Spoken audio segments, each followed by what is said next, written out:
Hey, welcome back. Nice to see ya. We live in a social media world where we have technology and everything at our fingertips. Everything is in grasp. Everything around the world is screaming for your attention.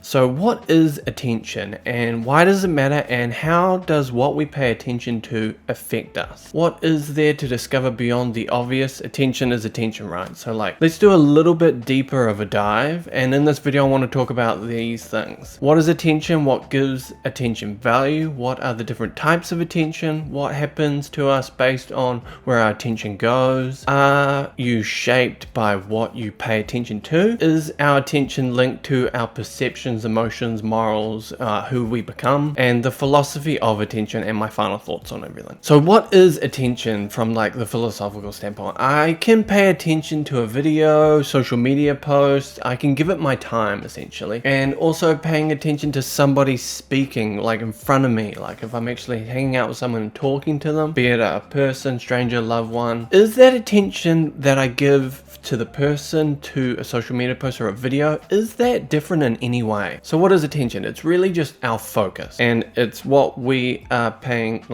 I don't know how to say it apart from using the word attention, but it's what we focus on. It's being present, it's listening, it's absorbing, it's learning, it's watching, it's thinking, it's being in the moment, in the present time, and giving your energy towards whatever you're looking at, doing. That is what you're paying attention to. I can't remember the philosopher who said it, but someone said attention is the act of love. The opposite of attention is, ignoring, switching off, indifference, distraction, just, not paying attention anymore, paying attention. You get it? So attention is not just what you notice. It is what you give life to. It's what you give your time to. That is essentially what attention is. Far more information in the environment than the brain can fully process. So already you have an overloaded system. If you cannot fully understand and process everything happening, you've got to come up with a solution.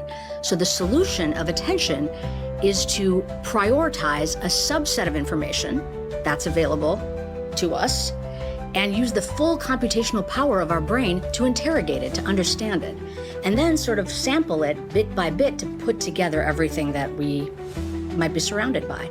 And frankly, as we developed as organisms, even to understand fully what's going on within us. So we use our attention to prioritize some information over other information and use that to benefit our understanding of what's happening in our environment, internal and external. So what gives attention value is what I want to know next. I heard you been saying you ain't get attention growing up, but from what I seen, you did. You did. You got a voice raised at you. That was attention.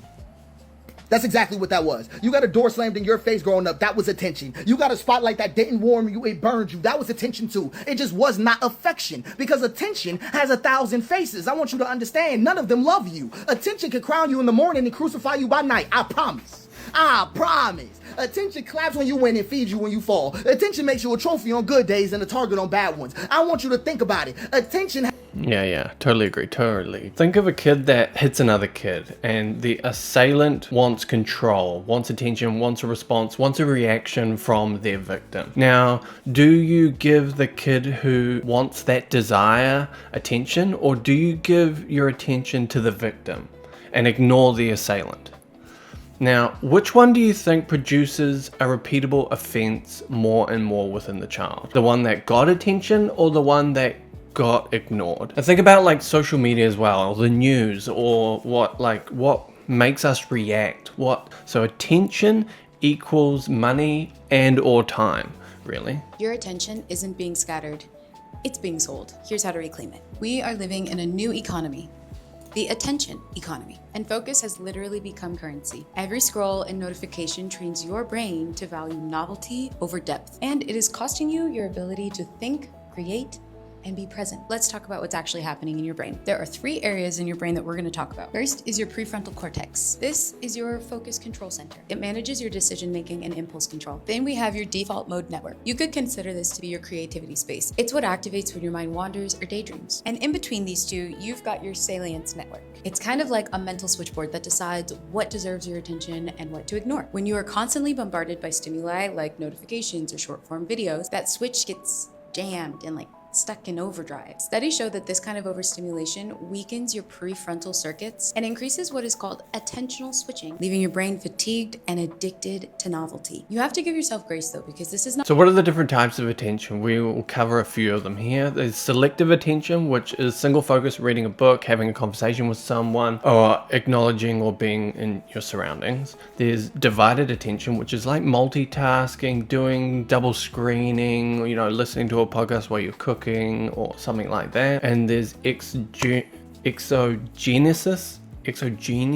attention that is outward, so like paying attention to your surroundings, that kind of thing, your environment, what people are doing next to you over there kind of thing. And you have endogenous attention, which is internal. It's like you contemplating something, thinking about something, reflecting on an event or a situation that happened in your day, or maybe having a goal or something like that. So think of attention and its intensity. So you can have, again, something in the background that you are vaguely listening to and absorbing a little bit, or you're having something that's right in front of you and you're just doing that one thing. So deep focus, the flow state you might have heard of, jacked in, tunnel vision kind of thing. Or you have the autopilot thinking, repeatable tasks that you do 1,000 at a time and time just goes by. So why does this matter? Because if you don't know something is happening to you, they can control and weaponize it. But as soon as you're conscious of it, you're aware of it and it lacks its power anymore. The goal of every app, every ad, every algorithm is to move you away from your endogenous attention and into the extraneous attention. So in other ways of saying, from your inner world, your thoughts, who you are, what you're contemplating, your goals, and moving it towards the outer world, which is this thing, buy this thing, do this thing with my product kind of thing. Okay, so here you have your inner world of thoughts and feelings, and everything out here is representative of your outer world, which you're very familiar with. And the main point you need to take away is where you place your attention is where you place your energy. We are so conditioned to place our energy on the outside environment, on the outer world. We forget that our inner world even exists or has anything to do with control of any of this. It's pretty mind-blowing, okay? So what's the first thing we do when we wake up? We check our phone, okay, we check TikTok, okay, we check Instagram, we check Facebook, we look at our emails, we watch a video on YouTube, and then we worry about our money, and then we worry about the bills, your enemy, ooh, you really don't like them, and your pain, you wake up, oh my gosh, where's that back pain? I gotta read for my back pain. And all of these things are representative of all of your energy and attention going to all of these things, which means we have zero energy to create for ourselves. Remember, where you place your attention is where you place your energy. I learned that your attention span isn't actually shrinking, it's adapting. The idea that humans now have the attention span of a goldfish isn't actually true at all. Your brain has just become better at filtering what it likes to see and what it thinks matters. So technically your brain is literally just going, not interesting, move on. It's kind of like how ads don't work after a certain period of time because you're aware of it, so you move on. Your brain switches off and doesn't pay attention to it anymore. It's quite an amazing skill we have, and it's the same with like fast media.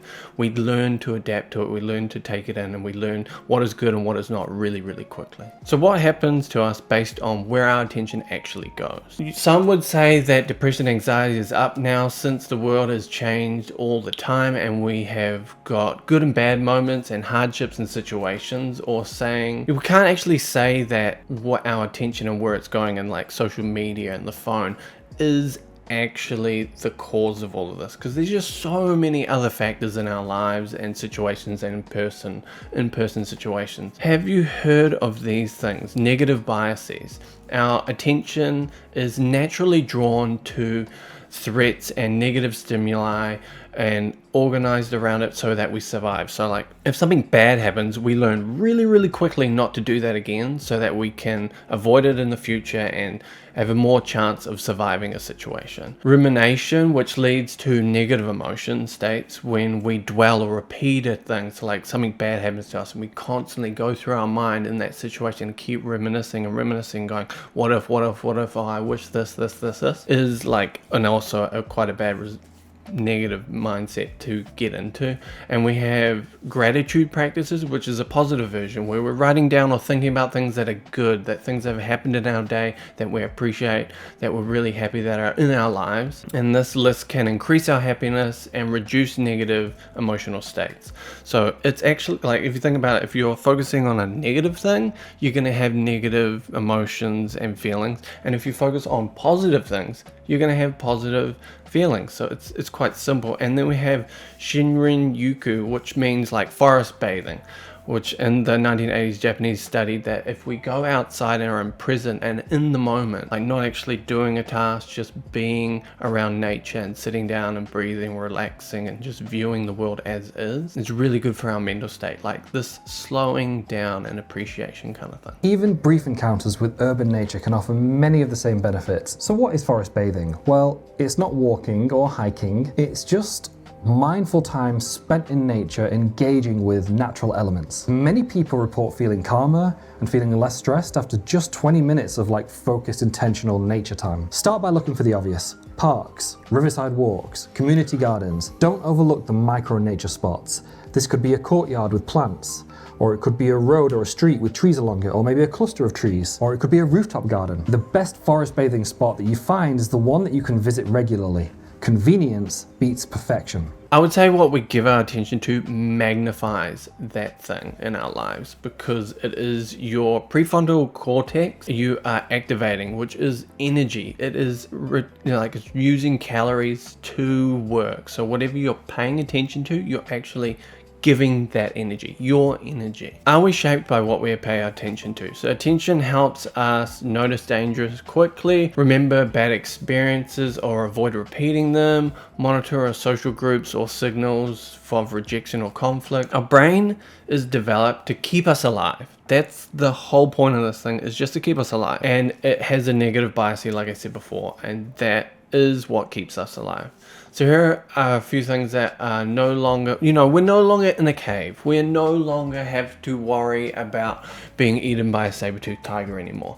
But the our mental architecture is still the same after millions of years of development and evolution, depending on who you talk to make us survive, And that's not going away, but being aware of it does help us. The best way to end something is to starve it. No reaction, just don't feed it. That's where the true power lies. You see, where attention goes, energy flows. Cut off the energy. Stop trying to respond. Sometimes the loudest response is silence. Let negativity starve, and you'll see how fast it fades away. I totally agree with that. So what you actually pay attention to gives it value. There's a famous quote from Viktor Frankl: between stimulus and response there is a space, and in that space is our power to choose our response. In that growth is our freedom. So we have a wonderful thing called autonomy and choice, and what we pay attention to is our choice. Like we just saw in that video just then, if you don't want negativity, don't give it attention, ignore it, and it will no longer get the response it wants, like our example with the kid beating up another kid. So the brain has two systems at play. We have the amygdala, which is the threat response system, that is fast reaction, that is not a conscious awareness, like it's just like something's happening, react. That's our amygdala. And then we have our prefrontal cortex, which is our conscious awareness. It's our reflection and our choices, and it's, super powerful, and it can actually overpower our amygdala if we recognize our reactions before they happen. So being aware of what we are giving our attention to gives you control over that effect. So if you're angry, and you realize you're angry, and you go, wait a minute, I'm angry, why am I angry?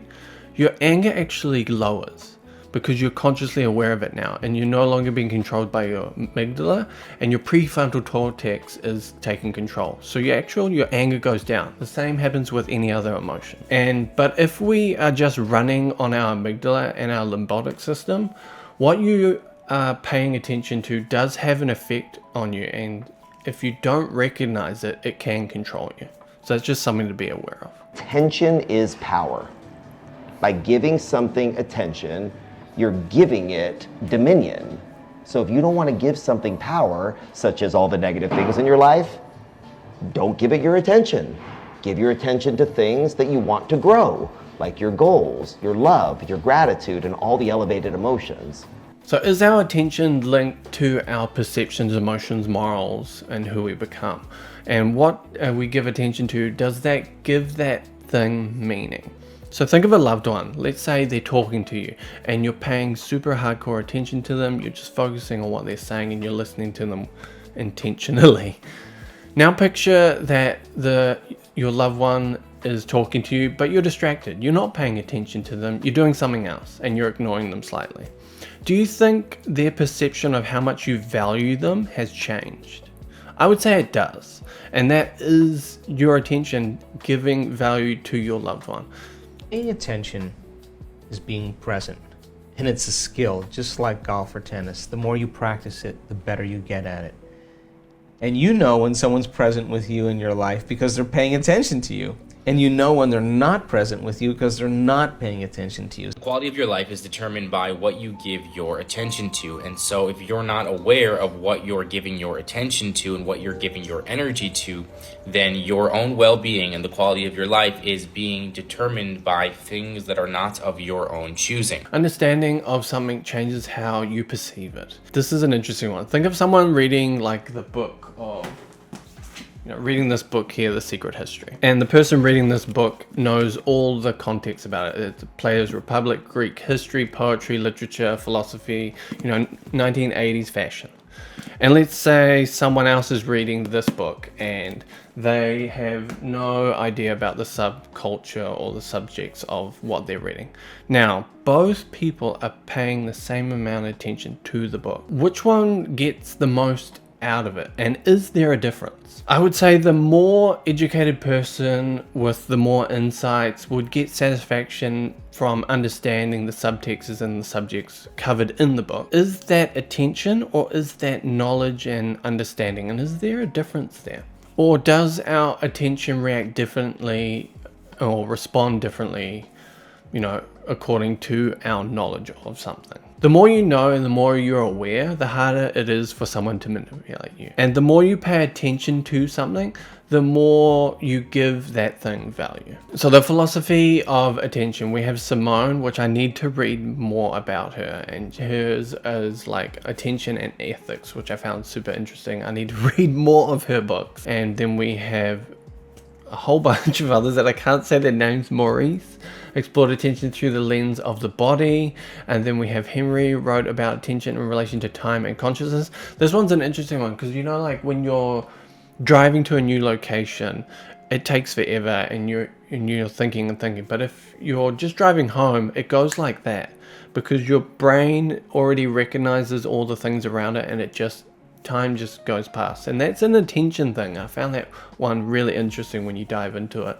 And you have the Stoic concept of proskeur, which is like being self-aware, attention to oneself. What am I doing? What am I benefiting? What am I giving? Self-awareness is really, really important. And then we have the Buddhist version of attention, which is samna satcha, which is awareness, mindfulness, thinking, like gratitude, our actions, being present in the moment, like forest bathing, like we mentioned before. Why is your attention your highest form of love? How do you experience care from another person? It starts with attention. And extending care starts with attention. So from my point of view, one of the real values of cultivating your attention is to use it in the service of the deepest and most meaningful things that we do in our lives as it relates to our relationships with other people. So it is a form of love. Attention is a form of love. It's the most you can give of yourself. It is literally giving the full capacity of your brain and devoting it to another person. I would say it's actually giving that person part of your life because it's your time. Your attention is your time. And giving someone your attention is giving something you can never get back again, which is your time, which makes attention so valuable. So what haven't I covered in this video? Well, like, there's so many things and sub areas of attention that we didn't even get to dive deep into, like attention and time, which I mentioned before slightly about like the driving situation, attention and your body, attention or ignoring it and the effects it might have on your society or culture or the people around you, and attention and awareness of something. So my final thoughts, I really like this. This is so powerful, and it's about attention and how we spend our time and the meaning and value behind our attention and our time. And this quote just hits so hard. But it reminds me of this great quote about Steve Jobs. His daughter said on his deathbed, what Steve was saying to her was, "Oh, I wish I had more time. I wish I had more time to spend with you," right? And her response to that was, "You just would have worked. Oh, you just would have worked." And of course, isn't this just the truth that at the end of our lives, we all want more time to do the things that we wish we had done? And this is such an absurd fantasy. It makes absolutely no sense. All you have is time, and you choosing how you use it now is what's important. Yeah, just that's interesting, eh? So like what you are doing right now, you value, you want to do, you want to continue doing. So I want to ask you this. Is your attention valuable? And does your attention give meaning and purpose? And do you give your attention away willingly or unwillingly? Does what you give your attention, does it change you or it in any way? And what's truly worth your attention? Thanks for watching. Catch you in the next one.